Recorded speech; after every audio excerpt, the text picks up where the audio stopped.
evening, ladies and gentlemen, and welcome here to the second race of the 63rd season of the Rolling Thunder Gaming Talladega Challenge Series here on the Flatout Racing Network. Tonight, it's the first appearance of Burnt Screwdriver's Raceway as we get set for 38 drivers to take the green flag here tonight. I'm Man, Seth and Cole. look at this guy on the pole. What a loser. Let's see if we can find him. Where is he? I don't see him.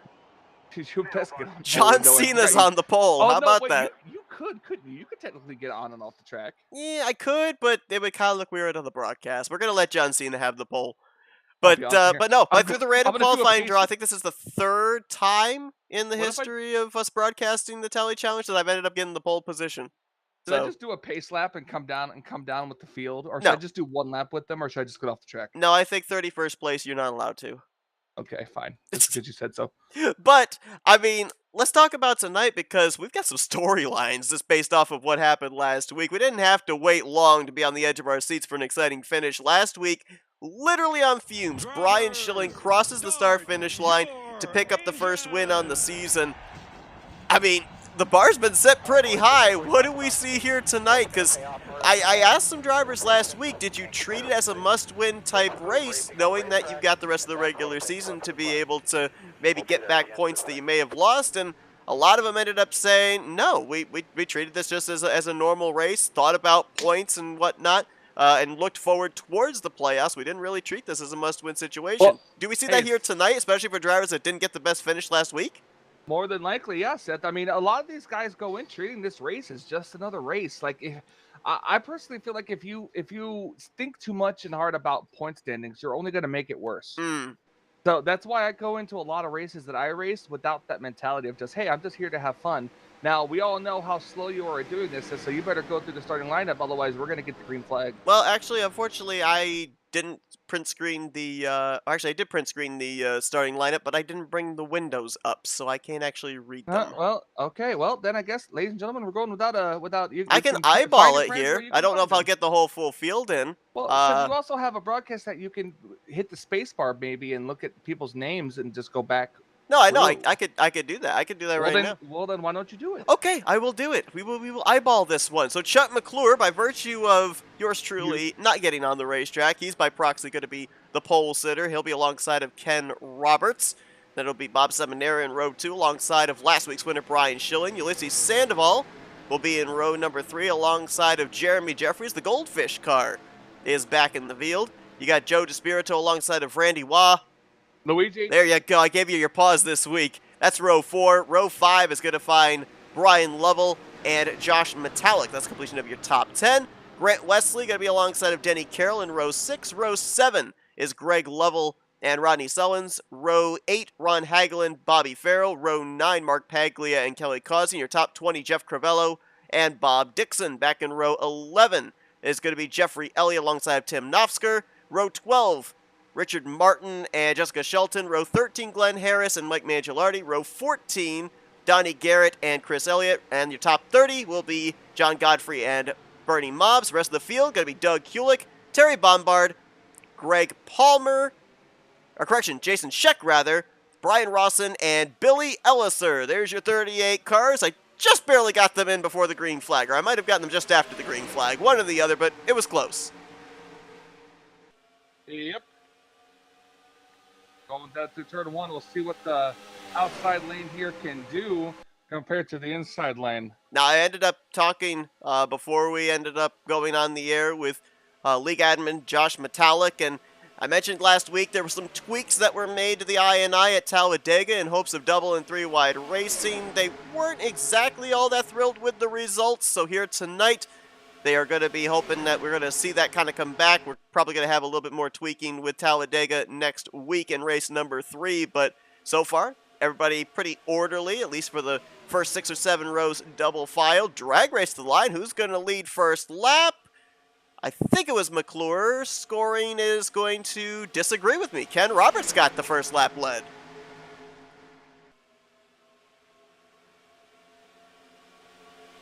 Waiting to see just how close that was at the line.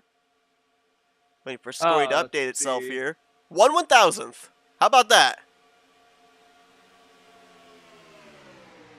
Outside lane here. Ken with a podium finish last week. Finished third in the season opener. Looking to ride that momentum here tonight. Obviously, with only one race under our belts, points are super, super close. Schilling only 3 points over Grant Wesley, 6 over Ken Roberts, and then 7 back to a tie for fourth between Greg Lovell and Rodney Sullins. Of course, everybody And that... that's just how important the bonus points are, too. Yes, for sure. And, I mean, you know, also, these drivers here tonight and for the remainder of the regular season, their goal, if they don't win, is to at least get inside of the top 12 in overall standings, because that will lock you into the championship battle.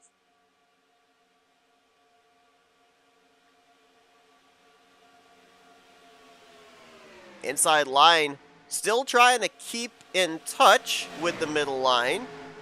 Chuck's able to draw back even with Ken through the corner, but then on the straightaway, Ken's able to edge out by about half a car length. Here comes that third line. Tim Nofsker, Jessica Shelton, Mike Mangialardi up there.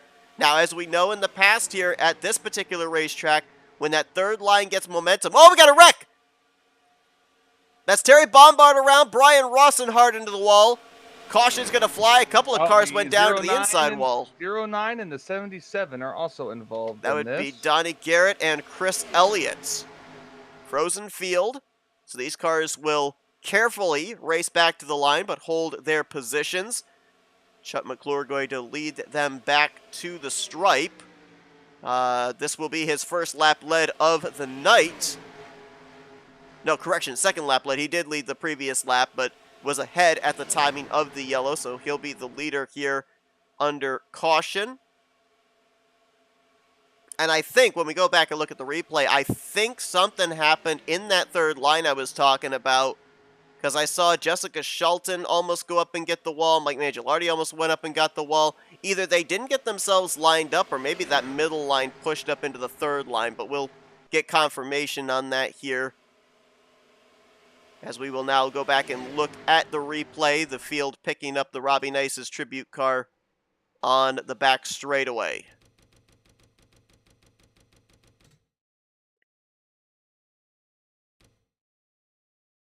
Take a look here. Focus on the 09 Doritos machine of Chris Elliott. Watch up ahead of him in that third lane. Ooh. Tim Nofsker in the 088, and I believe that was Greg Palmer in the 22. It was hard to tell from that angle if one went up, one came down, or who ended up shifting lanes, but they made contact. Nofsker lost momentum, and then everybody had to scatter behind him, and that led to follow-up contact. Let's actually go to an aerial view and see if we could pinpoint what happens with Nofsker. He may have gotten a bump there in the tri-oval from Shelton. Let's see. Might have just been a bad bump. Nope. Greg came up. Definitely came up. At least a half groove, maybe a full groove. Bunch of cars coming down pit road and a couple cars staying out. Just letting you know as you slowly cough up a lung back there. Yeah, apologies everybody if you end up hearing some random coughing tonight. I'm on the tail end of a cold. Well, that sounds like a you problem. It is definitely a me problem. Bob Seminara and the 4 of Brian Schilling stayed out, as well as Greg Palmer in the 22.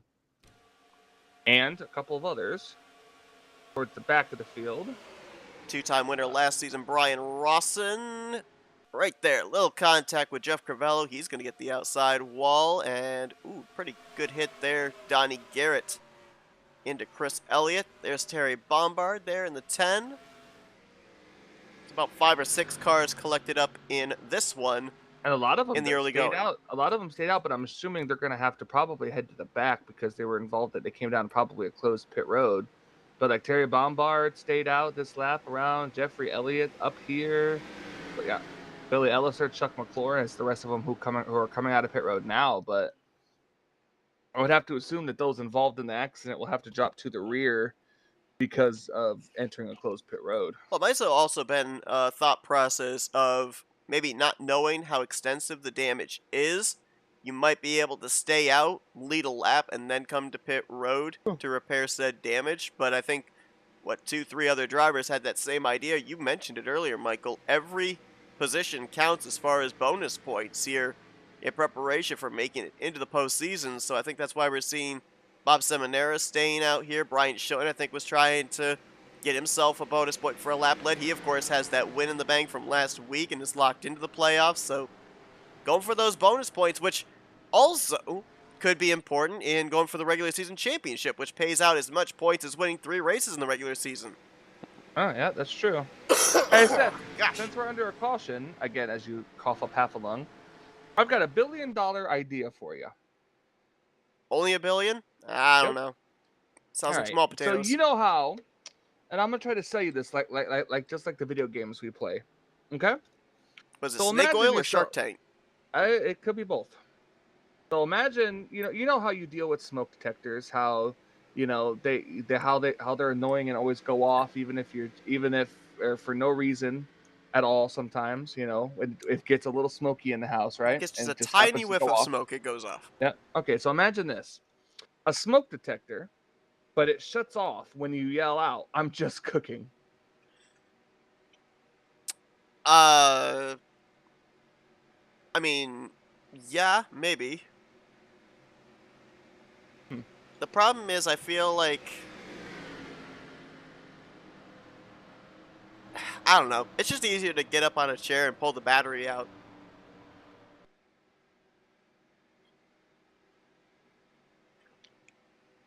I mean, Was it like an always Alexa smoke possible. detector? Alexa, I'm just cooking. Right. Imagine that one. So I said that there were 38 drivers that were going to take the green here tonight. Only 37 actually officially took the green. We saw Seminara lead a lap, come to pit road. Schilling going to lead a lap and come to pit lane as well. No lap cars, so lights should go out atop the pace car this time, and we'll see if Schilling, Crivello, excuse me, gosh, Schilling, Crivello, or Elliott, the top 3, decide to stay out, or if they do come to pit lane. If they do, looks like the winner off of pit road was Ken Roberts. I'm wondering if Chuck McClure may have gotten a black flag for speeding on pit road, because he came back down pit road a second time, and he's going to restart back around the somewhere between 25th to 28th.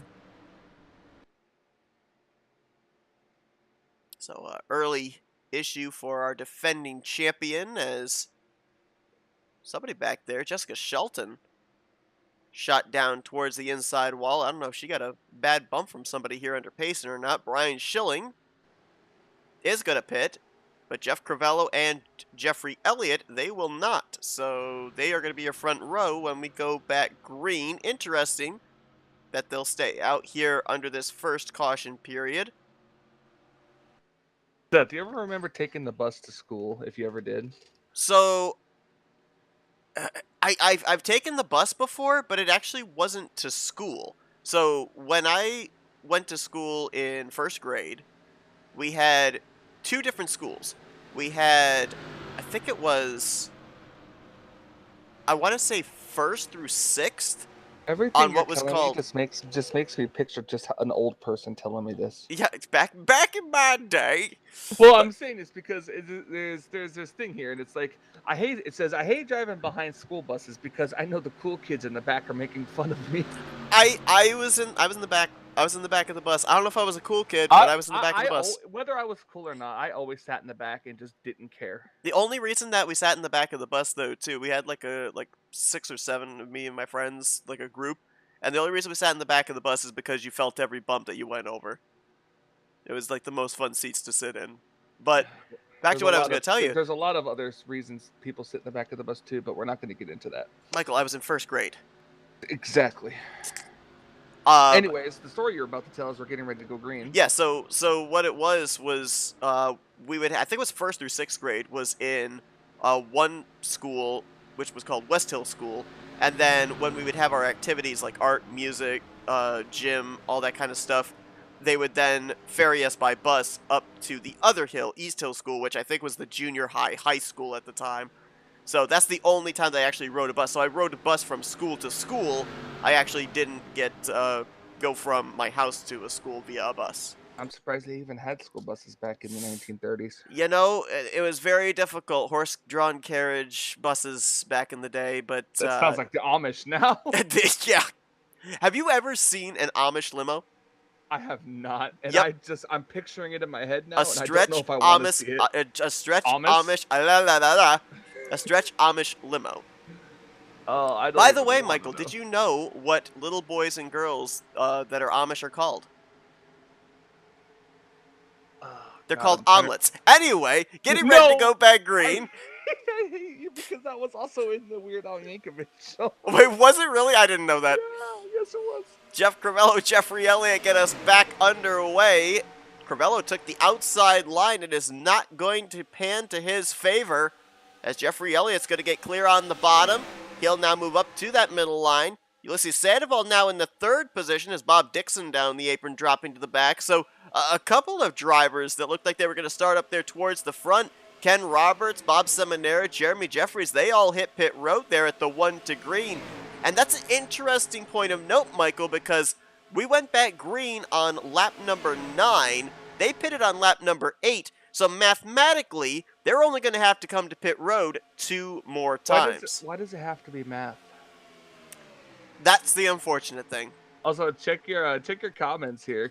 you got one, Sandra Sullins. Oh, that's Al. That number 38 driver would probably tell you that his dad walked to school uphill both ways. I've heard that one before. But you want to know the funny part? If I walked from school to school, I would be walking uphill both ways. Because you had to go down one hill and climb the other hill. And then you had to walk down and climb up the other hill to get back.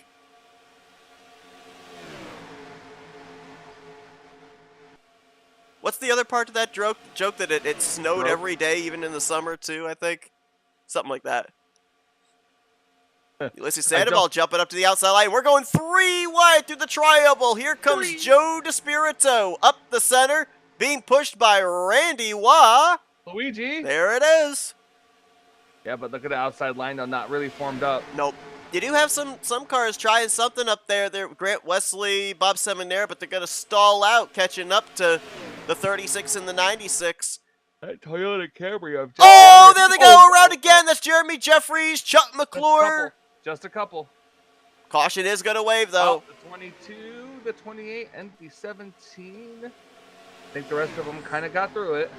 So caution now. I'm going to wager, I guess, that might have had something to do with that third line catching up to those slower 2 cars and maybe a stack up. Second caution of the evening. Jeffrey Elliott going to bring us back to the stripes. This caution saves him and Jeff Crivello, as they were going to be about 7-8 laps different on fuel to the rest of the field. And let's drop back and take a look at what happened.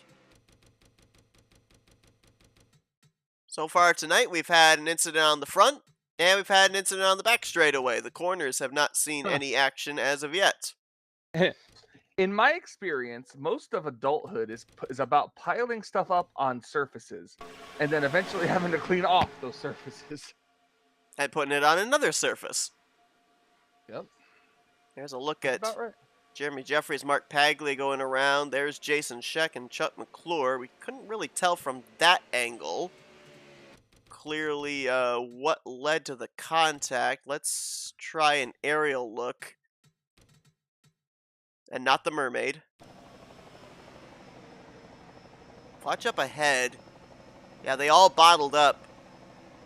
And they all just checked up there. Yeah, so that was exactly what I originally thought when Jeff Crivello and Ulysses Sandoval were trapped on the outside line, and that third lane was coming with momentum, led by Grant Wesley and Bob Seminara. The difference in speed when the 88 encountered the 36 was a lot different. I mean, we can kind of try and gauge here. We'll focus on the 88 of Grant Wesley coming through 1 and 2. He's carrying about 197 miles per hour right now. As soon as he gets up on the 36, he's down to 194, 191. Starts picking it up there again, but as he was checking up, everybody else behind him was having to check up, and I think there might have been an uneven bump that led to the spin behind. Doesn't look like anybody really got heavy contact, so they all should be able to continue. But second caution of the night nonetheless.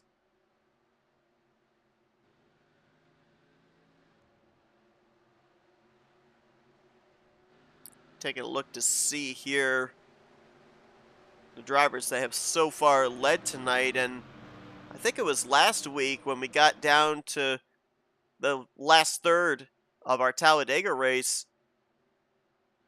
I think we ended up having only about 5 or 6 drivers that had led laps. We had long green flag runs in that one. A lot of drivers in fuel save mode. Nobody really wanted to be that car out in front, so not a whole lot of battling for the lead. Whoever the leader was got the benefit of being out in that clean air for a good portion of each one of those runs. But here tonight, with the 2 cautions, there's been a lot of strategy of drivers staying out that extra lap or that extra 2 laps and diving onto pit road at the 1 to green. So far, Jeff Crivello has led 2 laps. Ken Roberts has led 2 laps. Chuck McClure as well.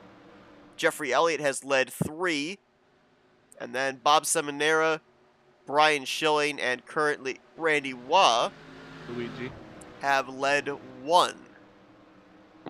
I'll see. I think now would be, as you take another cough set, I think now would be time to take a commercial break. I think that's a good idea. That way I can have my coughing fit without hurting anybody's eardrums. As Randy Waugh hits pit road. Luigi turns the lead over to Grant Wesley. We're going to step aside for an FRN race break. You won't miss a thing, and we will return to our coverage here when we get ready for our second restart. Mary had a little lamb. We'll turn you to it.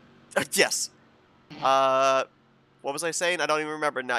We're taking a break. We're taking a break. We were on a break. We'll be right back after this.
Lights out atop the pace car. Pickle Chip. Pickle Chip. That's the whole backstory we'll get into once we go back green. Yeah, you don't want to know what goes on behind these race breaks, I tell you what. Lap 15 going to be completed. Lap 16 will go on the board. Bob Seminara going to be the one to lead us back to green over Brian Lovell, Josh Metallic, Denny Carroll, and Greg Lovell. Looks like Joe DeSpirito, Bobby Farrell, Rodney Sullins, USC Sustainable, Jeffrey Elliott going to be the top 10 as we get ready to go back green. Working our second caution of the night. But all 37 cars still running, still on the lead lap. Green flag back in the air. He's still in the air.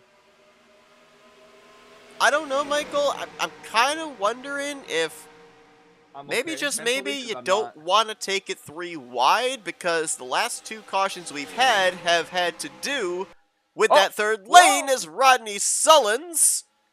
That was crazy. Yikes.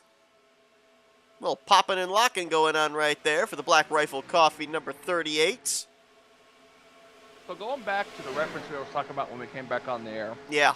I went out to grab a couple snacks from the Hornet concession stand here at the track, and I came back with pickles and chocolate chip cookies.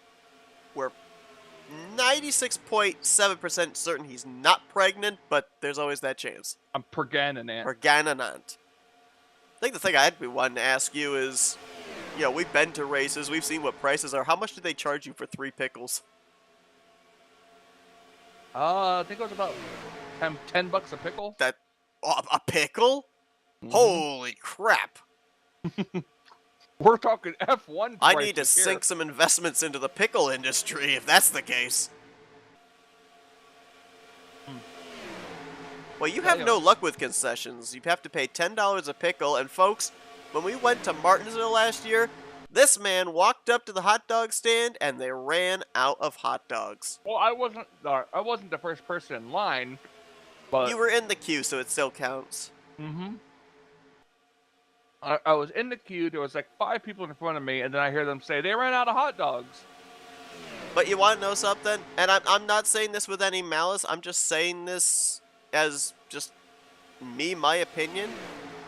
You didn't miss out on much. I know that they. Well, no, I got one. Remember? Well, no, but I'm saying in terms of like Martinsville hypes up their hot dogs, and I'm gonna be honest with you. I got the hot dogs. I think it was they had like a 3 or 4 hot dog deal going on or something, and it's a hot dog. There wasn't anything super standoutish about it for me. Well, the problem for me is you can only get them 2 ways. Yeah, exactly. Fully loaded or plain. Yep. There is no in between. And I feel like a Martinsville hot dog with just chili and or mustard and ketchup would be great. Not all together, but like separately. I don't think they had chili on it though. No, they did. It was chili. Was it chili? It was chili. God, I think it was coleslaw and something else. I think it was chili, mustard, and coleslaw. I think came on the fully loaded. Oh, I don't remember so I don't remember there being chili. I do remember the coleslaw. It was kind of like a Carolina red slaw, but I don't remember there being chili on it. Well, I'm not from Martinsville, so I don't know. Yeah. If you guys want to get the best concession at the best racetrack, go to Bristol Motor Speedway. Just under turn 1's. Yeah, no. 2. Turn 3. Just under turn 3's grandstands. I don't know what the concession place is called, but they have Chef Robert Irvine dishes there. And oh my gosh, I can't remember what it was called, but there was like a grits and gravy bowl of some type. It had like a whole bunch of different stuff. That was amazing. Really? Yeah, it was really, really good. It was like gourmet food in a bowl at a racetrack. I was shocked. Meanwhile, Bob Seminara's out in front here as we are talking about food, and Michael has food, so I don't have food. Whoa, man, there's stuff going on mid-pack, though. Rodney Sullins, that car does not look happy tonight. That's at least the 2nd or 3rd time I've seen him fishtailing around there in that middle line. Rodney coming off the top 5 run last week in the season opener. Chuck McClure, Tim Knopfsker, who Nofsker was involved in the first caution. Chuck McClure was involved in the second caution, trying to make their way back up towards the front of the field. Right now, just outside of the top 10 by scoring last time. And again, I'm not 100% certain if it's on my end or if it is for everybody, but I am seeing a number of cars in the field doing a little bit of a shimmy. I think, honestly, that's just you. Okay. Because I don't really see it. Okay. So that would just be on my end. Apologies for that. Can't stream, Seth. It's your stream service is terrible. I know. I mean, it says I haven't dropped any frames, so that's a good news. Yeah, it's just NR. Long may it rain. I'm eating more pickles. I thought you only had 3. I only ate 1. Oh, okay. Well, Bob Seminara comes into this race tied for 8th in points with Jeremy Jeffries, 11 points outside of the points lead. Josh Metallic right behind him, 15th in the standings, 18 points out. And third place position right now, Greg Lovell. He comes into this one 4th in points, 7 points back. He's in that tie for 4th with Rodney Sullins. So a few drivers up here inside of the top 15 in points, and we talk about this every year, Michael, in the early stages, as Bob Seminara disappears for a moment there. We talk about this races 1, 2, 3, 4 usually. The points are always so close together. A good finish up inside the top 3 or a bad finish in the bottom 3 can drop you or raise you up double digits in the point standings. So if you're going to get those good finishes, better to get them early on in the season and then kind of utilize the second half of the regular season to maintain your position.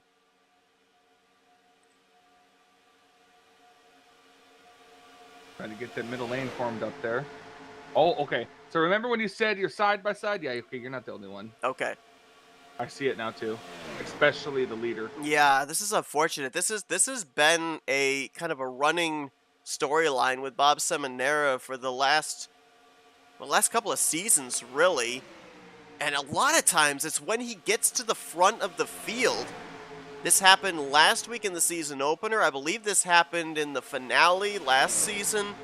He's out in front and then has that major side to side, and there you see him. He's actually bringing it down pit road this time rather than bringing it to the rear of the field. Looked like he was coming down pit road rather fast there as well. We'll see. Looks like he might just be passing down through pit road here. Oh, nope, he's going to pull into his pit stall. Oh, no, yeah, we'll see what's going on there. He might be trying to settle out his internet. But that gives the lead over now to Ulysses Sandoval. That stalled out the inside line. Ulysses Sandoval jumped up to the second groove, picked up Tim Nofsker, and now Ulysses to the point. Nofsker will move into second, Chuck McClure into third. So their efforts on that top line have paid off. Rodney Sullins will now move into fourth, and Ken Roberts looks to move into fifth. They were jumping and swerving on your screens. Okay, yeah, so...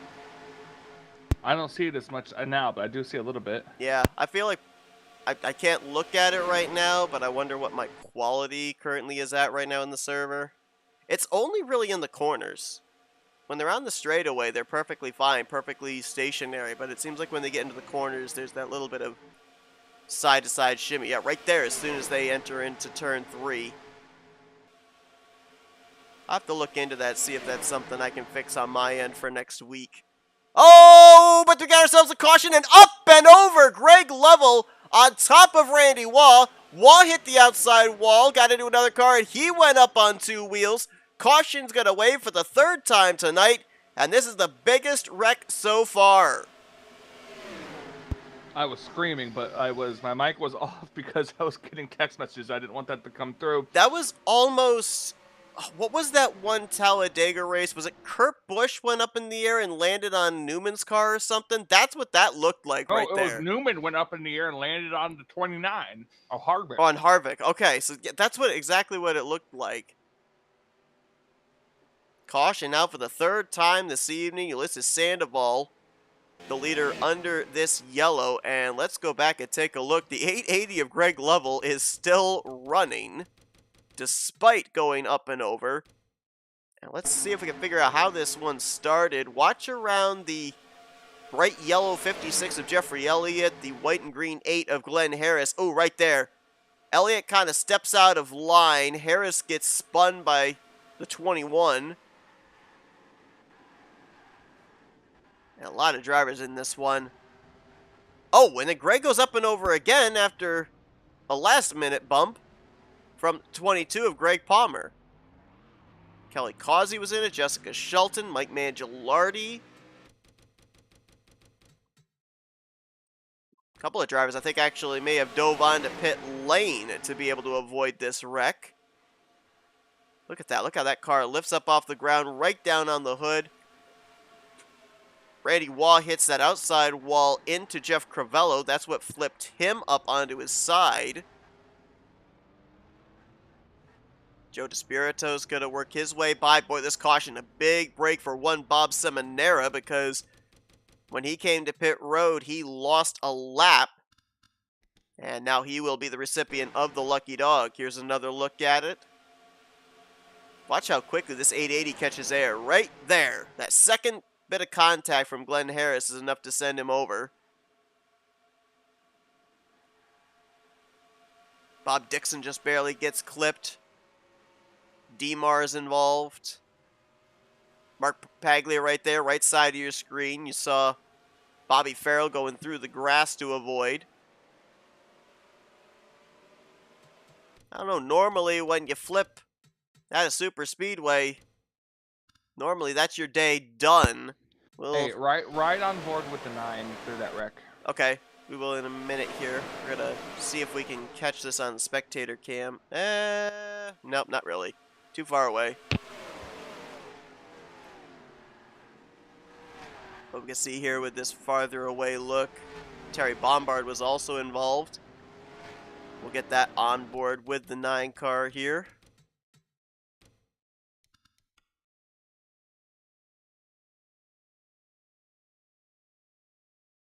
Jessica Shelton in the Thrift Books machine. Right out the windshield.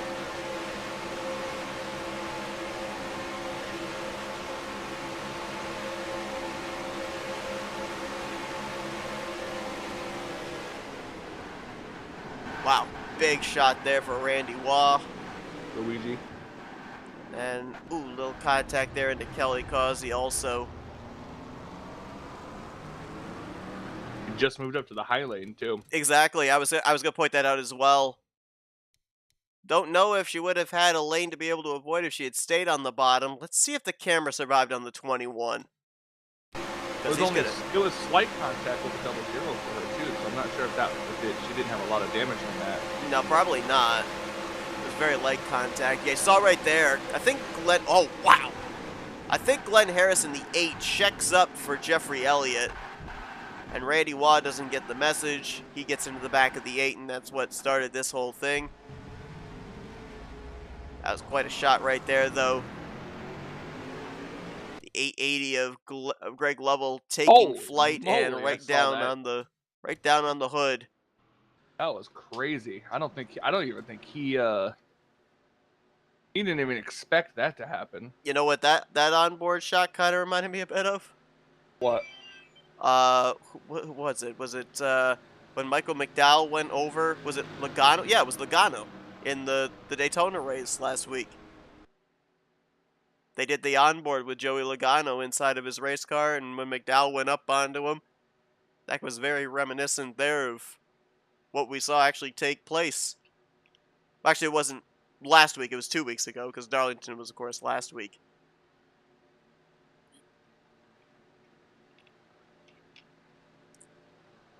Speaking of that, I mean, what a crazy end to the NASCAR Cup Series regular season. Harrison Burton winning at Daytona.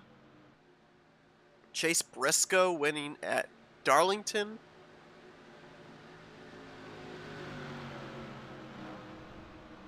And we kick off the playoffs at the Atlanta, well, it's no longer Motor Speedway. The Atlanta Super Speedway, I guess, is now what it's called.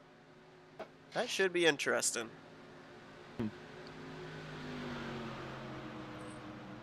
So Bob Seminara up here at the front of the field. He is on the tail end of the lead lap, but he would be the lucky dog. It looks like, yeah, he's going to come down pit road here, and then he'll be able to come around and get his lap. Who the cause of that accident would be put on? I don't know. You could check the incident report this week. Nah. Kidding. Well, next week, folks, we'll be... As I sit here and enjoy my pickles. Pickles. Pickles! Okay, anyways, next week. Yeah, next week, we, of course, will be back here on Thursday night to bring you coverage of race number 3 on the season. We'll be back at the high banks of Talladega Super Speedway. But next week's going to be a pretty busy one for us here, at least towards the second half of the week, towards the weekend on FRN. Not only that, but on Friday night, we're going to be bringing you coverage of the Friday Night Truck Series for the Primetime Racing League, as I believe that is going to be their season finale. A championship going to be decided there. And then Saturday night on the 14th, we bring you the third iteration of the Talladega Nights Mega Team event. Going to be a little bit watered down from what we normally had. The previous 2 that we've brought to you have been 8 heat races, and of course the big main event race at the end. It's going to be only 4 heat races now, and then the main event, but it's still going to be an interesting one, and we will not be working the calculators trying to figure out who is ahead and who is not. We try and give you your best educated guesses, but your guess is as good as ours unless we have a clear, definitive team that really stands out. But it's always fun to watch, very team-oriented, a lot of interesting strategies and who they get for their respective drivers to race at the particular racetracks. I think we've got at least 1, maybe 2 new racetracks that they're going to be having for the heat races as well, so that will be interesting.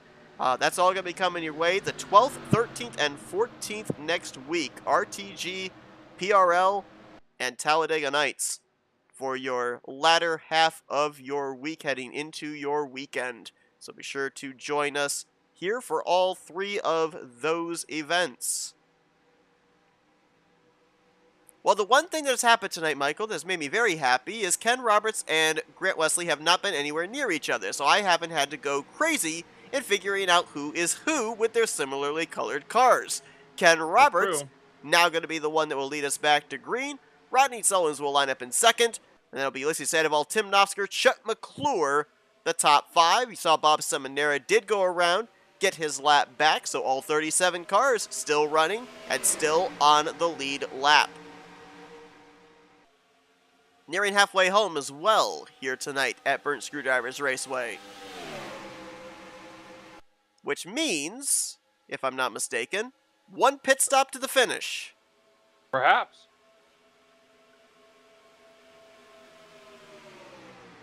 Pretty even down the back straightaway.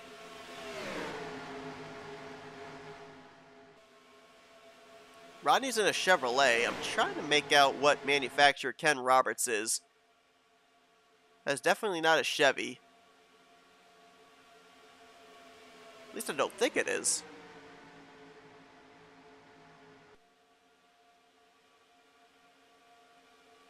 I don't know. I'm not sure what that is. I don't even know what you're talking about. The manufacturer for the 55. Huh. Buick, maybe? Is that a Buick? I'm horrible with cars and like what they look like. Maybe that's a Buick. Well, the number 55 insert manufacturer here jumps up to the outside line in front of Rodney Sullins. Now Ulysses Sandoval on the bottom.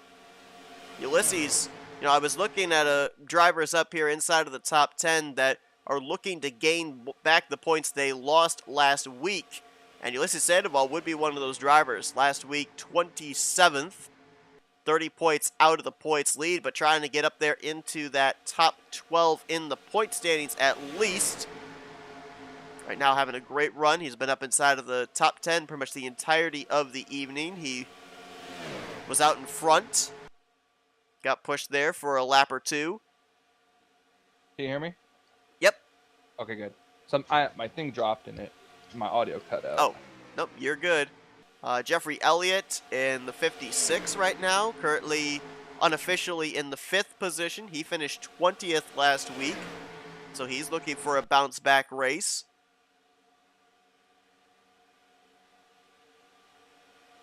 Denny Carroll, 32nd in points coming into tonight, and right now he is in the 6th position. So there are some drivers up here trying to get back points that they may have lost in the season opener, take advantage of the points being as close as they are with only one race under our belts, and keep an eye on the 4 Brian Schilling in the 4th position, because there's a couple of scenarios for Brian here, and he kind of let us in on it last week when we talked to him in Victory Lane. Obviously, he's now locked into the playoffs with his victory in race 1. He's got 2 things he can do now down this remainder of the regular season. Number 1, if he's in a position, he can go for a 2nd win, rack up another 5 extra bonus points for when the playoff grid is put together, but he also told us it gives him the freedom to be able to work with teammates and try and help them get to the wins. And we saw that happen last season numerous times. You got Tim Nofsker right there ahead of him. Nofsker went to victory lane multiple times last season, and I believe at least one, if not both of the times that he went to victory lane, it was Brian Schilling who pushed him there. We saw Brian help Chuck McClure to a victory. Brian had a win early on last season as well, did the exact same thing. So it will be interesting to see here if put in a position, if Brian Schilling here tonight chooses to try and help push a teammate to a playoff lock-in position, or goes maybe for those extra bonus points himself. Brian. Bona points? Bona points. Brian, of course, last season in the battle for the regular season championship, so you got to think that's on his mind, because as I mentioned earlier, you get 15 bonus points if you win the regular season championship. That's like winning 3 races. That's huge. And Brian, obviously the points leader as the defending winner from last week. So as mentioned, that last wreck we had was maybe the biggest wreck we've had so far of the 3 cautions this evening, and it looks like a couple of drivers now have some battle scars and are not up to speed. One of them pretty obvious. That would be the 880 of Greg Lovell, who went up and over onto the hood of the 21 of Randy Waugh. He is majorly off the pace, only turning about 175 mile per hour top speed in the 37th position. He will be reeled in within the next 5 laps, I would assume, and put a lap down.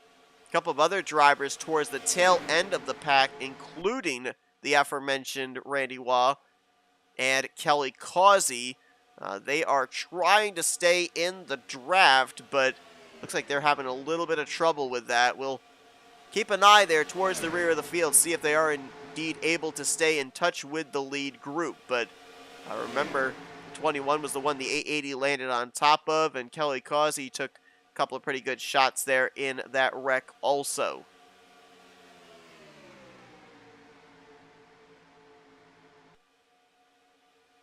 Well, before he had the connection problems, Bob Seminara was the first driver that really got to the front and stayed at the front. Prior to that, most laps led was 3. Seminara led 10 laps before he had his problem and headed for pit road. Ken Roberts has now eclipsed that. He just led lap number 11. So now he would hold the bonus point for most laps led this evening.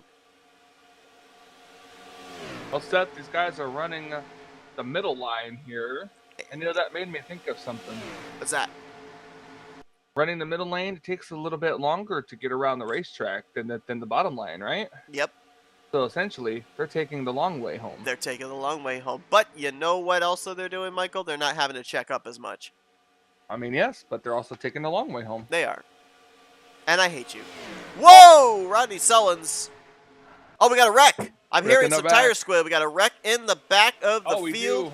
do. The 111, the 21, the 00 looks like he made it through. The Ron Haglin, Randy Wild, Mark Paglia involved. I think I saw Jeffrey Elliott involved. We are once again back under the yellow flag. And for those wondering, this is not within the fuel window for these drivers to be able to make it the rest of the way on one pit stop. So they will have to come to pit road at least one more time once we go green. That was a big help for Greg Lovell, who was probably, I would say, 2 or 3 laps away from being put a lap down. As Ken Roberts just now receives the caution. I don't know if the 38 dove out of line there. Seth, I have another joke that's going to make you hate me. Okay, well, I'm just going to say this real quickly. We'll go back and look at what brought out the wreck, but I'm also going to focus on the 38 of Rodney Sullins because I don't know if he jumped out of line when the caution came out, with it being frozen field, or if he actually had something happen. Milt Surratt gave us his opinion on what the 55 car manufacturer is. Oh. It says Buick Regal. Oh, Buick Regal. Okay. Because it's what DW had. Gotcha. But my joke that's gonna make you hate me even more than the last one, Seth, is this. So you're saying that they're not in the window to make it the rest of the way on fuel, right? Right. So that means they can't go all the way to Victory Town. Here's a look what brought out the caution. I can hear you dying inside slowly. Ron Haglin. Oh, looked like Ron tried to tuck in line and bumper grabbed off the 28 of Mark Paglia. Oh, wow. That's a late hit there into the 21. Guys, I promise you, me and Seth only want to hurt each other 98% of the time. Yes. And those are great odds. See this here again. Yeah, just mistimed it. Hagelin tried to tuck in line. Jeff Crivello gets involved. I will tell you one thing I am annoyed about. Every time that I end up saying... Are you annoyed that you didn't believe in Steve? Well, I'm always annoyed about that, but... No, I'm annoyed that every time I say Randy Waugh's name and you end it with Luigi, you listed off names of drivers involved in that and you just called him Randy Waugh. Luigi. But you didn't say it when... Because I can only say it when you set me up for the pause, not when I say it. Why? Why does it not hold serve even when you say it? Because pickles. But you ate them all. I did. Alright, we're going to look here at the 38, because I am curious about this. Pickles, eh? I'm sorry. I need to tone my ADHD down. Okay, so, well, no, we're under green at that point. I don't know what happened with the 38 car. Because I looked to see when he dove out of line there, and the caution lights were still green. Unless there was communication that there was a wreck back there, and preemptively Rodney jumps down to the inside, knowing that everybody was probably going to lift a little bit there, and he didn't want to run to the back of the 55 car. Let's look here. Tight draft, tight. Oh, nope. He got turned. Got turned and saved it by Tim Knopfsker. Great save by Rodney Sullins. That aerial view giving us a good look there. We've had to rely on our boys in the sky to give us some shots here tonight to kind of figure out exactly what's going on. I didn't know Matt Rod could afford a helicopter crew. No, Matt Rod's in the helicopter. Oh, yeah, that's right. You know, any man that would come up with the idea of wanting to buy a canoe, saw it in half, and then put it together again with flex tape, I believe he would go up in a helicopter. Now, was it flex tape or was it flex seal? Pretty sure I thought it was seal. Was it flex seal? I don't know. It was either flex seal or flex tape. Maybe it was a combination of both. And yes, people, this is a true story. He didn't actually do it, but he threatened it.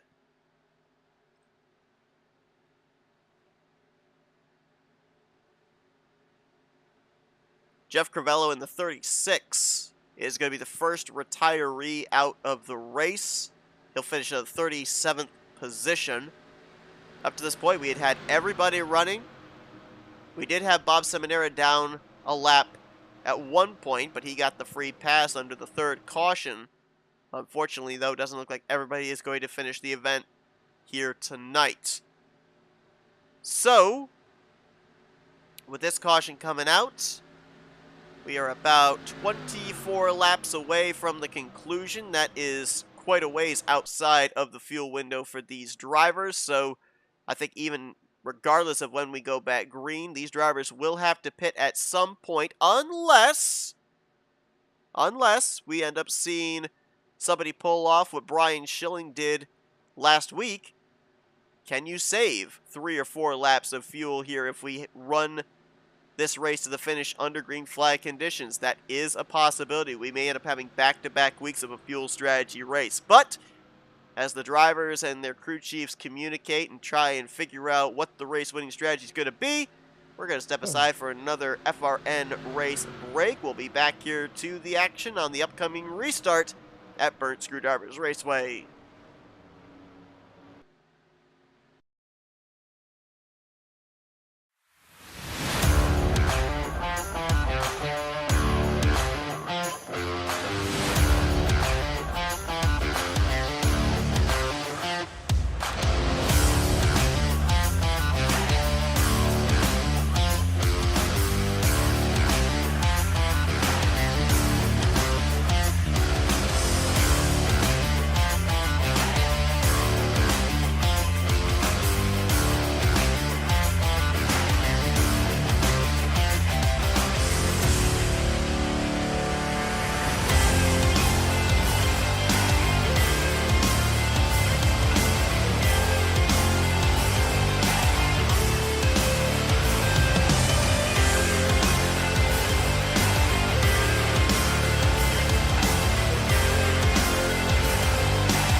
Getting ready to go back green flag racing. Lap 44 will be on the board. 23 laps left to go. About 4 laps shy of the fuel window to make it the rest of the way. Jeffrey Elliott will be the one to get us back under green. He'll be alongside of Ken Roberts. Rodney Tones had that great save there just prior to the caution coming out. Lines up third. Nofsker in fourth. Brian Schilling in fifth. Then Denny Carroll, Ulysses Sandoval, Joe DeSpirito, Chris Elliott, John Godfrey. That is your top 10. Green flag back in the air. 37 cars started this race. 36 are still running. We got trouble in the back. No caution. No, I think the caution just came on. I think I just saw the caution lights flash on there. That was Doug Hewlick that got out of shape, Yes, and I yes, believe he got Jeremy Jeffries in the Goldfish machine. So right back under yellow, and now everything that I just built up as far as the tension of that these drivers probably can't make it on fuel, they probably now at the end of this caution period would be able to make it the rest of the scheduled distance on what they have in the tank.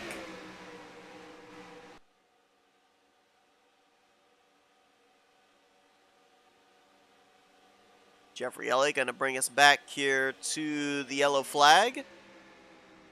Last week at Talladega, Flagman didn't have a whole heck of a lot to do. Had that first initial caution the first 5 laps and went green the rest of the way.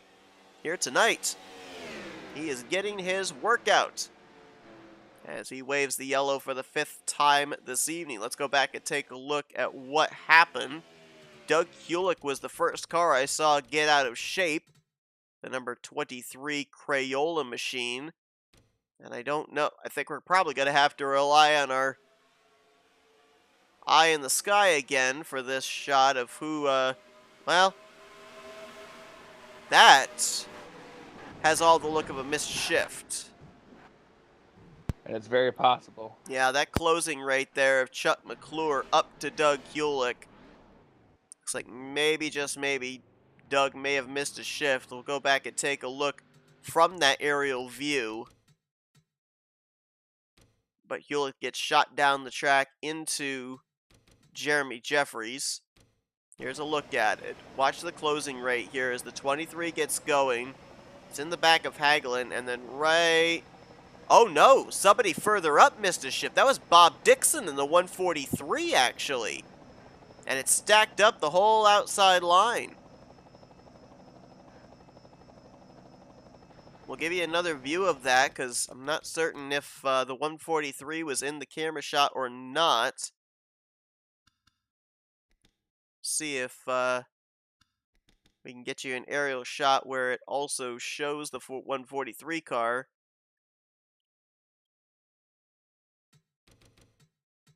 Looks like it might have been 3rd gear he missed.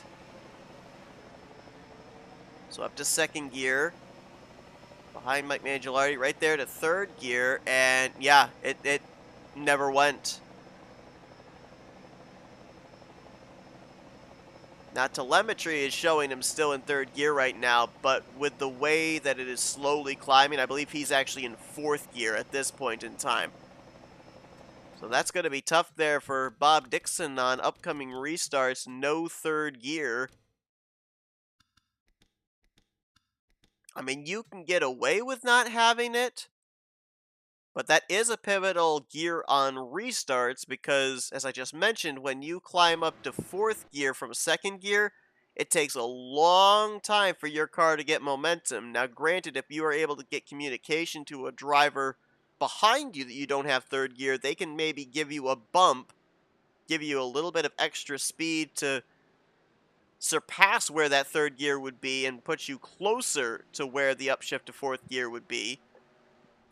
I think most of these drivers shifted that 4th gear when they're coming off of turn number 2 under normal circumstances, so we'll keep an eye on that with Bob Dixon here. I mean, the worst time especially to lose a gear is towards the end of the race when you're trying to maintain track position. Be a little bit concerned about the 23 of Doug Hulick. I keep mentioning this. I will continue to mention this. The damage model for the Aero 88 cars is very difficult to discern if a car is going to be up to speed or not. But when we looked back there at Doug Hulick, you could visibly see damage on the front end of his race car, a little bit of a buckle on the hood. That has all the looks that that car will be dealing with aero damage. And we will see if he'll be up to speed when we go back green. Now, this is interesting. Here at the front, Ken Roberts, Rodney Sullins, Denny Carroll, USC Sandoval, Jessica Shelton, all staying out. I mentioned about the fact that these drivers were going to be about 3 to 4 laps short on fuel. These drivers here must be of the assumption that they can save those laps here under this caution period and not give up track position. Either that or they still might be short and they're planning for another yellow to come out to be able to save even more That's what fuel. I was going to say that too. They might think another yellow's going to come out based on how this race has gone so far. Yeah, so far 5 cautions here this evening. Interesting little point of note, as they would normally call it a factoid if Bob Dixon was giving you the information. Fastest lap of the night so far, 47.494 by Terry Bombard. That's 201.430 miles per hour. So they've exceeded 200 miles per hour here tonight.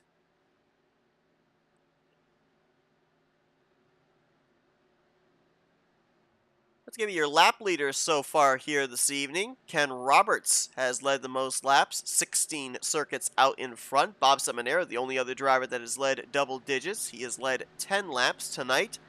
7 laps led for Jeffrey Elliott. 3 laps led for Ulysses Sandoval. 2 laps led for Chuck McClure and Jeff Crivello. And then 1 lap led apiece by all these drivers: Rodney Sullins, Brian Rawson, Brian Schilling, Grant Wesley, Brian Lovell, Randy Waugh. Luigi.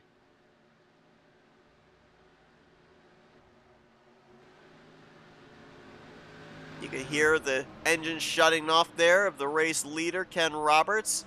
You can see the cars kind of bogged down there through the corner.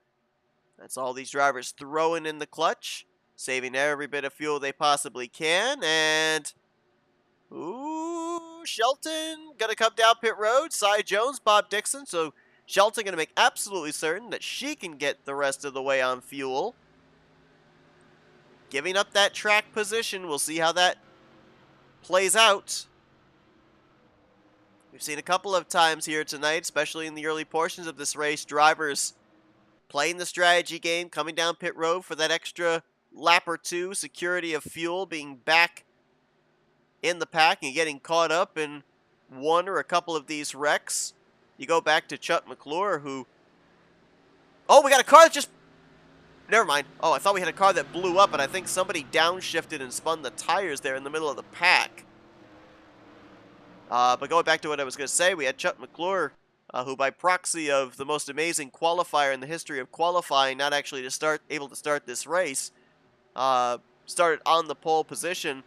First caution came out, came down pit road, was speeding on pit lane, had to start towards the rear of the field, and got caught up in the following caution. So it's a gamble. It's a risk-reward for these drivers, and we'll see. As it looks like McClure, Billy Elliser, Richard Martin, Jessica Shelton among some of those drivers that want to make absolutely certain they can make it on fuel. I think Josh Metallic and Jeremy Jeffries also in that conversation. We will see if it works out for them or not.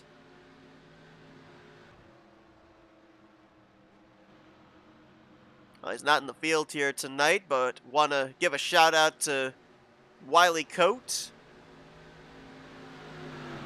Hope to see him back on the racetrack as early as next week. Wiley, of course, part of the admin team here for the Talladega Challenge Series as well. Are you? I'm not. Wiley is. Wiley. I am going to go to the little commentator's room. Be right back. Okay. They are showing Doug Hulick in the 23 1 lap down.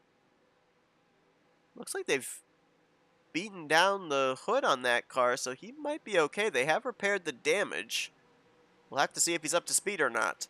But he is being scored 1 lap down, it looks like. He's starting ahead of some other drivers, but that's only because they came down pit road after he did. So he'll start kind of around mid-pack. He'll hope for a caution to be able to get the free pass. He's the only car 1 lap down, as Ken Roberts will bring us down through the tri-oval. And the green flag will fly once again. Would love to see this thing go green to the finish, see how this fuel strategy plan works out for a number of these front runners. Did they save enough, or would they need another caution period to be able to make it to the checkers?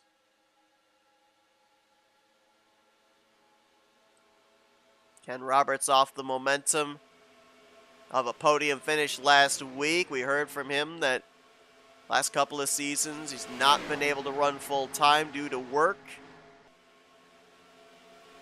So far, though, a good start to season 63 after 3rd place at Talladega, leading the most laps so far here tonight, out in front at BSR.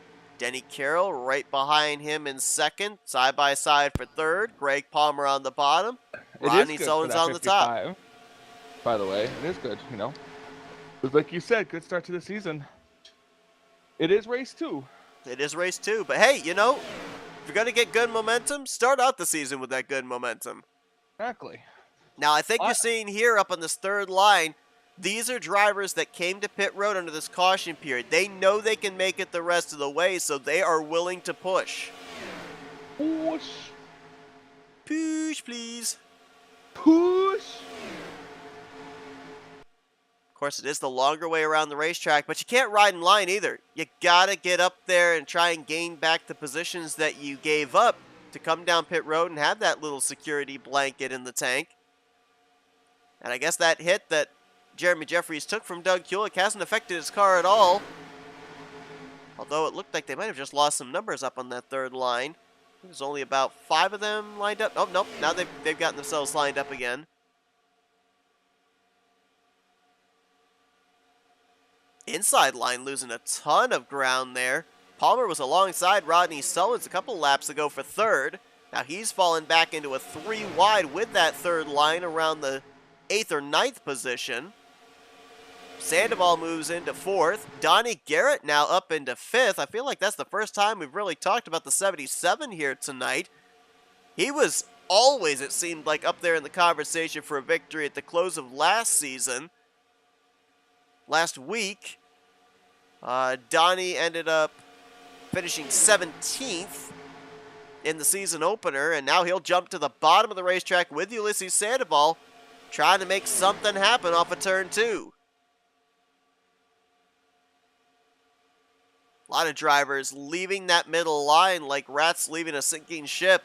Bobby Farrell in the sucker hole. Kelly Causey going to tuck down just in front of Greg Palmer as Jeremy Jeffries, okay, he is going to go back up to that third line. I thought maybe that outside line was going to tuck into the middle line, but might have just been looking for a little bit of a tow, a little bit of a run. Here comes Jeremy Jeffries, who got out of shape there through the tri-oval. That's not the first time we've seen somebody out of shape on that outside line through the tri-oval tonight. But Jeremy, I believe... No, he did not. I thought he might have led that lap over Ulysses Sandoval. They gave it to the 96. Now it's a fight between the bottom and the extreme outside line as Denny Carroll all by his lonesome in that middle line. Bunch of former champions up there on the outside line. Jeremy Jeffries, champion from a couple of seasons ago. Josh Metallic, former champion. Chuck McClure, the defending champion. Multiple-time champion in his own right. Billy Elliser in the 26. Great run for him this evening, as he's now up inside of the top 10 in that Quaker State machine. We had some exciting finishes last season, but we had a lot of Cinderella stories as well. Saw John Godfrey get back to victory lane, Mark Paglia back to victory lane, snapping some long winless streaks. We saw Brian Rawson get not only his first, but second career wins in the series. I look back there and I see drivers like Ulysses Sandoval and Billy Elliser, Chris Elliott, all looking maybe for their first win in the Talladega Challenge Series. Could it happen here tonight at Burt Screwdrivers Raceway? Is Jeremy Jeffries now out in front? This is a track Jeremy loves. I remember back a few seasons ago, might have been the second season that this track was on the schedule with alternating between it and Talladega, and there were 3 straight races here at this venue where Jeremy Jeffries went to victory lane.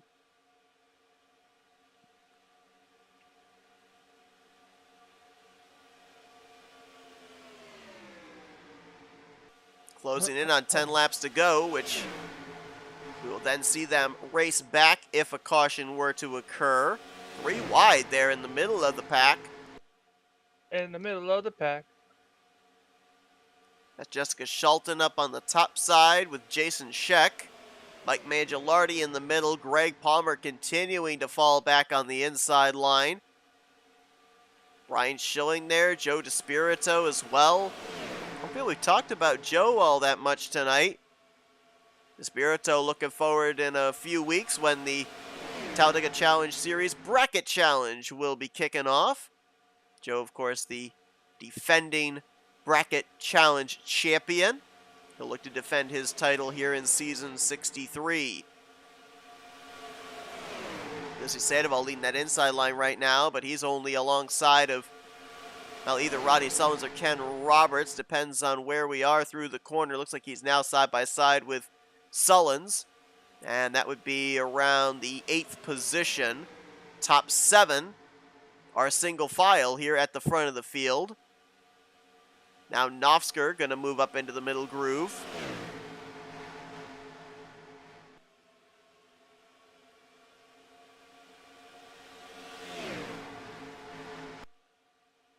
Now we know at least the 4 drivers up here at the front should be able to make it on fuel. They all pitted under that last caution period. I think. But the question still is should they should? They should.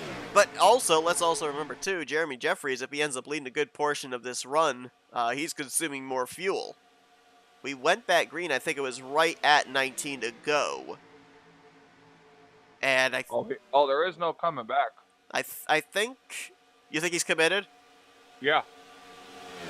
I'm trying to remember if 19 laps, even if you're out in front and lead all 19 laps, I can't remember if that's the number or if it's 18 laps if you're the leader for the whole run. There's Greg Lovell. We saw him get saved by the previous caution when he was in danger of going a lap down, but looks like he will fall -1 to the leaders this time, as he's just now through the center of 3 and 4. Leaders entered into 3.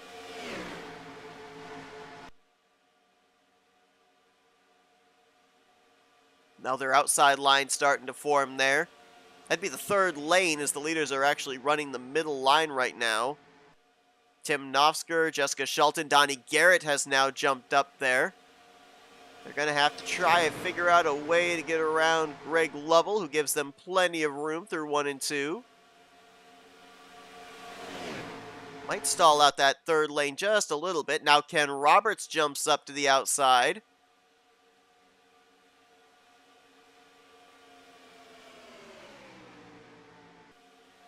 Sometimes all it takes is that one car to jump up into your line to start your lane moving forward. Now Nofsker moves from the top down to the middle.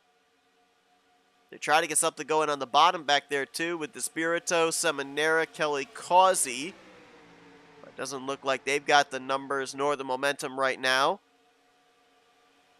Shelton jumps down to the middle line. You try to go to the very bottom.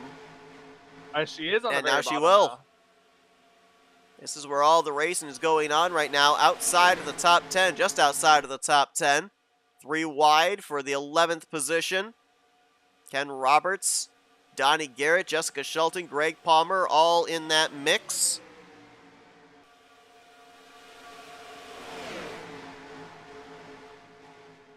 While the top 9 or so content to ride single file for the time being, with less than 10 laps to go.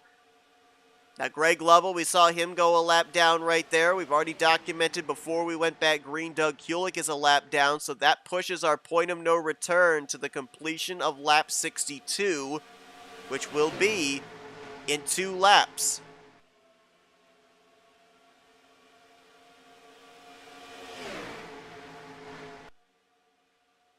Jeremy Jeffries continues to lead. If something develops up here towards the front, we'll jump up here. But we're going to stay back here in the midway portion of the field where Shelton and Garrett are side by side.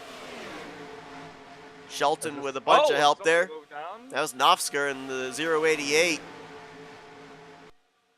He'll pull down in front of Shelton, look to try and aid that momentum.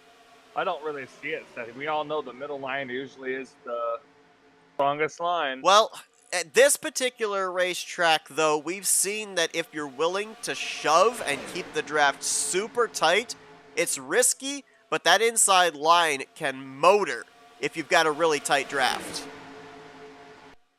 And I think more drivers will notice that if they continue making progress here. We'll see if anybody up inside of this top 7. But they're not. Everyone's up on the middle lane. Yeah, not yet. But they are making forward progress. They held station with the outside line there down the back straightaway. They gain a ton on the entry into 1 and 3. Nofsker now alongside of Sullins. He'll now try to see if he can get to that left rear quarter panel of the circle water number 31 of Burning Mobs, which he's almost there. Now he'll dive it deep here into 1. Let's see if he can pull alongside Mobs. Mobs instead will actually jump down right in front of him. Might have been a little bit of a late move if you're trying to keep the momentum going. But I don't look like it hurt them too bad.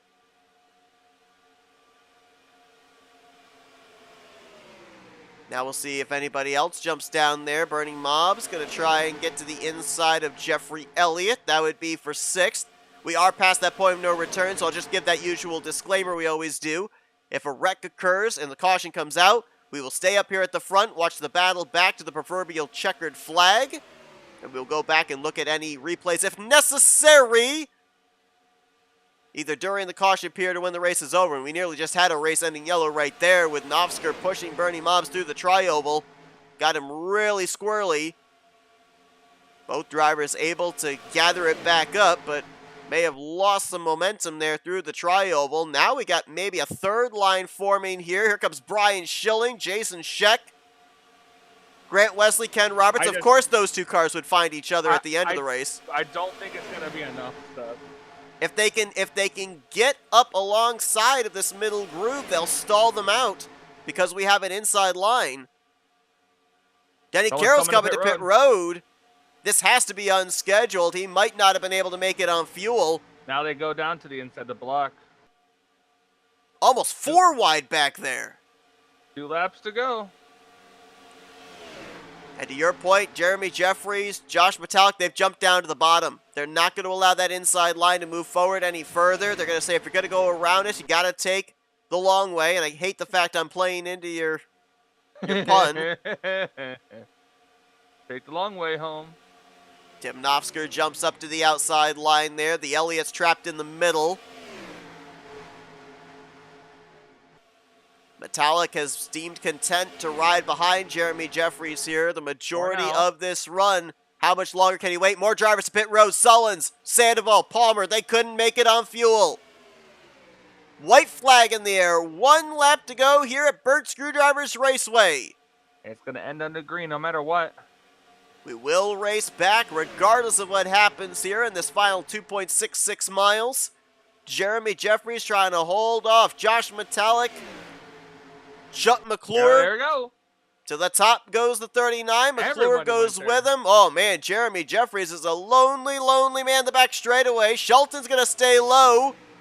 She'll get to his back bumper. Oh, pushes him into the corner. He hangs on to it. But now let's stay at the front because Metallic now, he has to play defense against Chuck McClure. Where does Chuck go? He's going to shade high. Where does Elliser go? Elliser stays low. Chuck tries to get alongside the 39, but not going to quite be able to do it. Josh Metallic is going to win. Oh, and there he goes. Oh, there goes Arab. Oh, my gosh. Grant's upside down. I guess if you're going to do a burnout, do it with everybody. Josh Metallic going to pick up his first win on the season. Waiting for scoring to give the interval on that one because it was close. There it is, 45 1/1000ths. Last week, I think it was, 12 seconds or something like that Brian Schilling ended up winning over second place because of the fuel strategy call. Much closer finish here tonight, photo finish. And Josh Metallic going to pick up the victory in the Gray Ghost.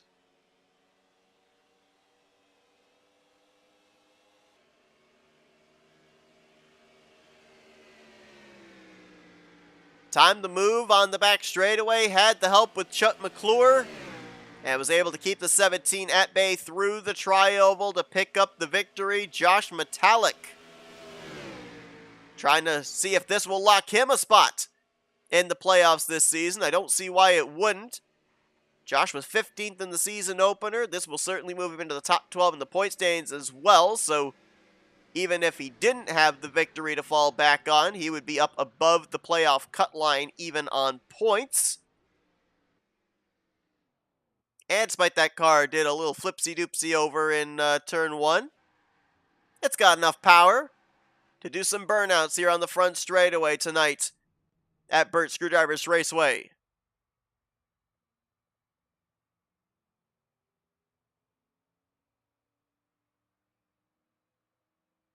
Let's take a look here at your full finisher results. You've been seeing them scrolling on the top of your screen, but we'll give you the full list view here. Josh Metallic with the win. Chuck McClure brings it home in second. How about Billy Elliser with a podium finish here tonight? As he'll get third. Fourth place will be Bernie Mobbs. Joe DeSpirito in fifth. Tim Knopfsker will get sixth. Jeremy Jeffries with that great save over in 3 and 4. Going to bring it home in seventh.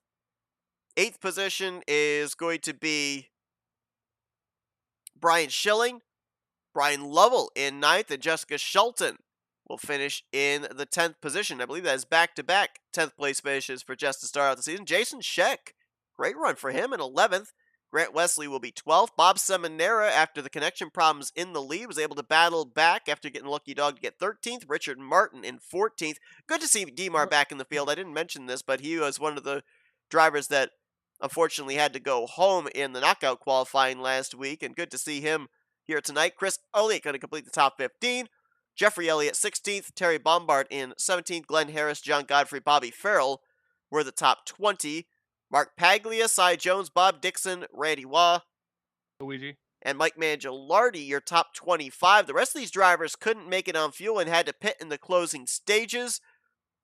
Rod Hagelin, Rodney Sullins, Ulysses Sandoval, Greg Palmer, Brian Ross, and they were some of those drivers, Michael, that you alluded to, that were banking on another caution to get the fuel save that they need to get to the end. Donnie Garrett, Kelly Causey, Ken Roberts, they all ended up, I believe, for Garrett and Causey, they ended up losing a lap due to their pit stop. Ken Roberts and Denny Carroll, when they came to pit road, they actually were caught for speeding, and because the race ended before they served their penalty, they ended up both getting docked a lap, finishing 33rd and 34th. Doug Kulik finished 35th. Greg Lovell 36th. We had 36 drivers finish the race of the 37 that started. Jeff Cravell was the only retiree on the night. But that's going to head us into our FRN post-race wind down. And we'll get to talk with our podium finishers here tonight. 3 different podium finishers from what we had in the season opener. Let's see if we can kick things off. First podium of the season for the driver of the Quaker State number 26. Let's see if we can get a hold of Billy Elliser. User was moved to Hey, Billy, it's Michael and Seth up here in the FRN booth. You got a copy? Hey, Seth, how's it going, buddy? I'll tell you what, going good for us, but I bet even better for you. You got a front row seat of what was going on in that battle for the lead. You were kind of the deciding factor in all of that, but, I mean, was there any opportunity that you could have maybe gone for it yourself? Because good positioning there through 3 and 4, and you had some cars out behind that if you made a move, do you think they might have been able to help you? If I made a move, I was going to stay behind Chuck. Now, coming into tonight, obviously, last week, not the run that you were looking for. Ended up finishing, I believe it was around the 40th position. So, how important was it for you here tonight? Gain back a lot of the points that you lost in that season opener, as you now are going to make a big leap towards that cut line to be able to make your way into the playoffs. I tell you, I was sweating it because I did not want to qualify because I'm not very good at qualifying. So this is going to help. We also talked about the fact the timing of that last caution was very interesting. It was right around what we know you guys have for a fuel window, around that 19-20 lap mark. We saw you and a number of drivers come down pit road, and then almost immediately after the green flag flew, jumped up to that third lane. Was that absolutely necessary that you guys had to go right then and there because of having to get that track position to be up there in the conversation in the closing stages of this one? At that point, I was following Chuck.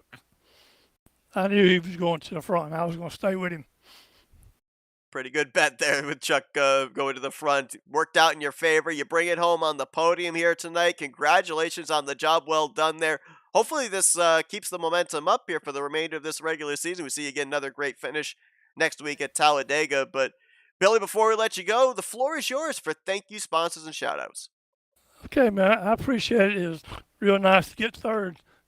And thank all you guys, okay? Had a good time. Billy Elliser, podium finish here tonight. So he brings it home in the 3rd position at Burn Screwdrivers Raceway. Congratulations once again, Billy. Enjoy this podium finish, and best of luck next week. Thank you, sir. Y'all have a good one. Absolutely. Well, Billy User said was he moved was out of your following one channel. guy, knew he was going to get to the front. We're going to talk to that guy right now. He had a bit of an up and down night here. Started on the pole position, brings it home just one position lower in second place. Let's see if we can dial up the defending champion, Chuck McClure. User was moved Hey, to Chuck, your Michael, and Seth channel. up here in the FRM booth. You got us? How's it going, guys? I'll tell you what. Bit of a comeback, I guess we could say, for you here tonight, at least in the early stages. Looked like you might have gotten a speeding penalty in the beginning pit stop there. Had to drop to the back. Got caught up in the second caution, but eventually made your way up here in the closing stages in the conversation for this win. We saw you try that outside line there through the tri-oval. What little more did you need? Because it looked like you definitely had the run. Did you just need the drafting partner? Yeah, I don't know what was going on behind me. And I know Billy 26 is pushing me pretty good, so I don't know what was going on behind him. A little bit more help, maybe another straightaway I could have got him. But congratulations to Josh and Billy for getting third. Now, we saw you be one of the number of drivers that ended up coming down pit road on the final caution right around that fuel window mark. And we saw you guys make your way very quickly up to that third line. But once you got up around the 10th position, you guys had some decisions to make on whether to stay up there in that third line, kind of mesh in with that middle line. How difficult was it when you got to that point, knowing that the laps were ticking down and one wrong decision could mean you going forward or going backwards in the field? Well, I was pretty much committed to the 1 and the 39. Wherever they went, I was going to go at least to get me up there to challenge for the win. So I knew they'd make good decisions and hoped nobody would screw it up for them. Now, we talked about the fact coming into this season, you're the defending champion. I know that obviously you want to get back into those playoffs. You'd love to win your way in early to be able to defend that title. So, here tonight, you ended up having a finish just outside the top 10 last week. How important was it for you to be in the conversation here this evening? Well, I felt like last week was just a bad pit call on my part. We pitted too soon and lucky to salvage right outside the top 10. But tonight was more indicative of the way we should be running. So, um, yeah, I don't know. Just hope the luck keeps going like it is. Well, definitely some good momentum. Good start to the season last week. Even better start here tonight, bringing it home in the second position. Chuck, congratulations on the great run. Great car as well. Very fast, able to work your way up through the field very quickly in that final run to the checkered flag. Before I let you go, floor is yours for thank you, sponsors, and shoutouts. Well, first off, I want to thank you for letting me start in the front row. Yeah, you're welcome. Yeah, I left the space open for you. Yeah, I appreciate that. Uh, Race LM, you guys, of course, you guys always put on a great show. Rodney for painting the car up, and I wanted to thank him when I won the championship last time, and I didn't get to mention them. But everybody that's donated here and then donates to you guys to keep the Brace broadcast, really appreciate what they do. Of course, the admins here and my team, they stick with me when I do dumb things, and we try to run together as much as we can, and yeah, I just appreciate everybody that's donated. Chuck McClure, he brings it home second place here this evening at Burnt Screwdrivers Raceway. Congratulations on the job well done here tonight, and maybe next week we talk to you in that one position better down in Victory Lane at Talladega. I hope so. Appreciate it, guys. Chuck McClure, your runner-up finisher here User was tonight. moved Let's out of see if your we can channel. now go down to Victory Lane and dial up the driver that picks up the victory, his first of the season here in season 63. Let's see if we can get a hold of Josh Metallic. User was moved Hey, to Josh, your Michael and channel. Seth up here in the FRM booth. You got us? Got a copy. Well, I'll tell you what, we talked about last season. We had a bunch of different storylines, and one of them was drivers breaking winless streaks. We got to go all the way back to January of this year, the last time we saw you go to Victory Lane back in season 61, snapping another winless streak here. You had to work for it, though, in that final lap. Talk me through it. Yeah, with about, gosh, I can't remember, 20 to go under yellow, I went and pitted, and I was kind of mid-pack anyway, and I'm like, what the heck, I'll just make sure I'm good on fuel. And of course, usually when you do that, there's a wreck 5 laps later, and you just waste the track position. But it worked out. It went green the rest of the way. But I pitted, and I had Jeremy and Chuck right with me. And as soon as Jeremy peaked high and I had Chuck behind me, I'm like, well, hey, let's go. And about 3 laps, we went from the back to the front, dropped to the middle, and smooth sailing there. On the last lap, coming out of two, I don't know if Chuck was ready to make a move on me or if he's just pushing up. But as soon as I saw him start to go bottom to middle, I jumped right there with him. Didn't even give Jeremy a chance to block or defend. And rest is history. It worked out perfect for once. Yeah, we talk about, you drivers putting a lot of emphasis on getting those early victories in the season, take the weight off your shoulders, knowing that you just have to then maintain inside the top 20 in points for a playoff position. Now, I asked this of Chuck, so I'm going to ask you because you touched on it just a little bit. We saw you guys obviously go up to that third lane. You had to do that to be able to get back to track position. You lost with coming to pit road, knowing you could make it on fuel. But when you guys got up around the 10th position or so, there was three wide battling. There were drivers trying to make the middle line continue to work. There were drivers down the bottom. You guys were up in that third line. You talked about jumping down there to the middle. And we saw all night long, if you made the wrong move, chose the wrong line, you could end up falling back and losing all the track position that you gained. Were you basically at that point committed to whatever the one was doing? Was there communication on which lines you guys should take when you got up there closer to the front? What went into the decision making of what line to choose the further you guys progressed up towards the front of the field? Yeah, there wasn't a lot of communication. I've got Jeremy on Whisper. We're both admins, here throughout the week, but we weren't in constant communication. I don't have Chuck on Whisper. I just got some of the admins, but when we were in the back, I'm like, man, I hope someone makes a move. And as soon as I saw Jeremy start peaking, I threw my nose up there. Chuck threw his nose, and that was kind of a signal to all of us, hey, let's go. And we got near the front, and it started to kind of thin out. Guys were shuffling. Jeremy dropped low. I'm like, okay, I'm not going to be stuck up here. Usually you get up there and you stay too long, then you fade again. So we all dropped down. And then they checked in front of him, and he went right back up to the high side. And we passed the rest of the cars, got all the way to the front, and then dropped back down again. So it really wasn't a lot of communication. Once we got up there, I told him, hey, I'm thinking of going low here at some point, but it wasn't a lot of talk. It was just guys kind of watching what we've done 1,000 times before and just kind of reading each other's moves. Now, I asked this of Brian last week when won the season opener. I feel like, especially towards the early parts of the season, I asked this about everybody that ends up finishing in victory lane. Now that you've got this win, you know you're an automatic lock into the playoffs. What is the goal for you here now for the remainder of the regular season? Are you looking for more bonus points? You jumped up 12 spots in the standings, only 8 back out of the points lead. So are you eyeing the regular season championship? What is the next thing to check off the list? Yeah, it's all of it. I mean, when you feel pretty good. You're third place right now. So as long as I can stay top 20 over the next 6 races, I'll be in the playoffs. But you still have to run for points. If I finish 12th in the points, I've got a lot less points starting the playoffs than if I started in third where I'm at now. So it's not like I've won. I can start making crazy moves and throwing away finishes. You're still points racing for extra bonus points going forward. So I can race knowing that I don't have to be as upset if I have a bad race. But you're still going for max points because it all matters. Wins help. I mean, wins are free points as well. So definitely try to help guys that help me out. Chuck and Jeremy. I felt bad for Jeremy. Well, he's a past champion recently, so I can't feel too bad for the guy. But no, he helped me out a lot tonight. Chuck did.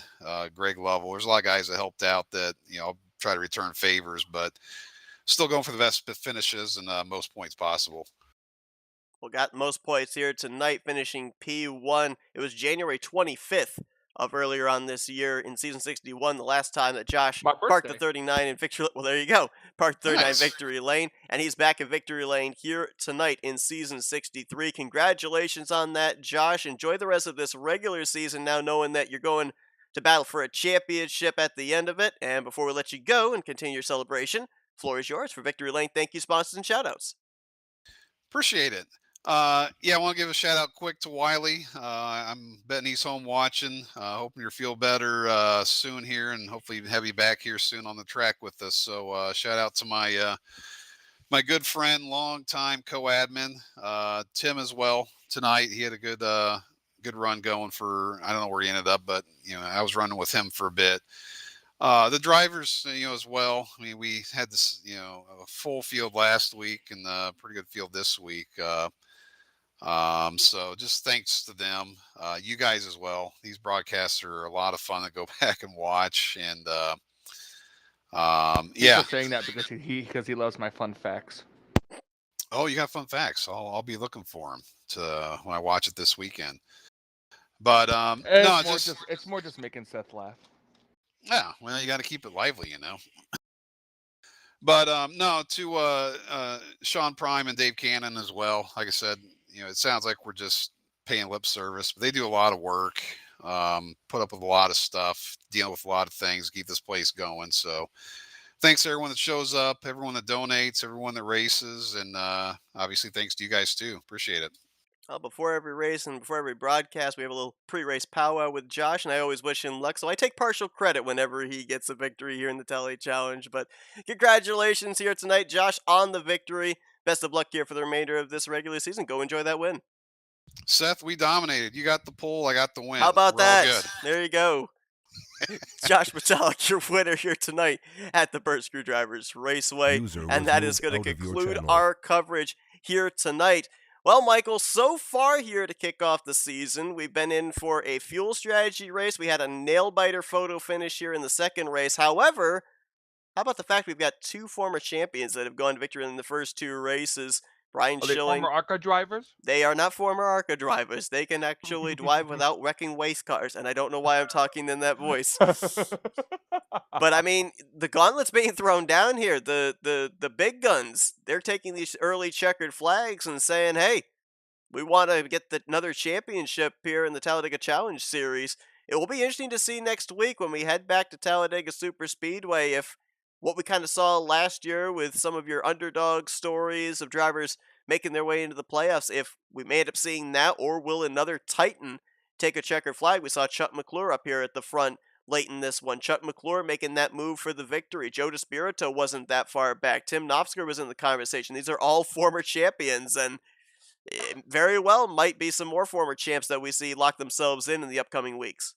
Yeah, absolutely. And it's going to be fun to watch, and I can't wait to see it. What do you think in terms of what we'll see next week? With last week's Talladega race, we only saw that one early caution that went green to the end. Tonight, more yellow flags, 6 yellow flags in this one. About a third of the race under caution. Do we go back to the long green flag run strategy next week at Talladega, do you think? Probably, to be honest. I mean, I guess it really depends. We know how they can race at Talladega. Now the question is, will people not make the same mistakes they made tonight? And the other interesting thing too is, despite the fact that we ended up having the multiple cautions here tonight, it again came down to fuel. There were a half dozen drivers couldn't make it to the end on pit strategy. So we've had back-to-back races where fuel has been the key element. But that's going to do it here tonight. Josh Metallic, your winner at Burt Screwdrivers Raceway, race number 2 on the season. We hope you guys will join us next Thursday night at 9 p.m. Eastern Standard Time right here on FRN to see who is going to go to victory lane in race number 3 as the Talladega Challenge Series returns to the high banks of Talladega Super Speedway. Michael, appreciate you joining me up here in the booth here tonight. Another thriller here under lights at Burt Screwdrivers Raceway, and looking forward to next week. Oh yeah, absolutely. Same here. And Seth, mine and your commentary night isn't quite over yet. We're going to be trading this nice air-conditioned pit box for a non-air-conditioned table ringside after this. And this is coming from a person who told me that he would not camp out in a tent for our Bristol trip because he needed his air conditioning. I'm not saying I'm going to enjoy it. I'm just saying it's You're just saying you're going to endure it. I gotcha. Thank you once again, everybody, for tuning into our coverage here tonight. Again, we've got a trifecta for you next week. We've got the RTG Talladega Challenge Series next Thursday night. We got the Primetime Racing League on Friday night, their season finale. And then on Saturday night, the third iteration of the Talladega Nights Mega Team Race. Going to be an exciting week of racing next week. Hope you will join us for that. But for Michael Norman, I'm Seth Cole. We'll see you guys next week as you've been watching another broadcast courtesy of FRN, the Flatout Racing Network. This broadcast is the copyrighted work of Flatout Racing Network and may not be rebroadcast, retranslated, or used in any form without the express written consent of Flatout Racing Network and iRacing.com. Motorins. Flatout Racing Network would like to thank you for your support, and we hope you enjoyed tonight's broadcast.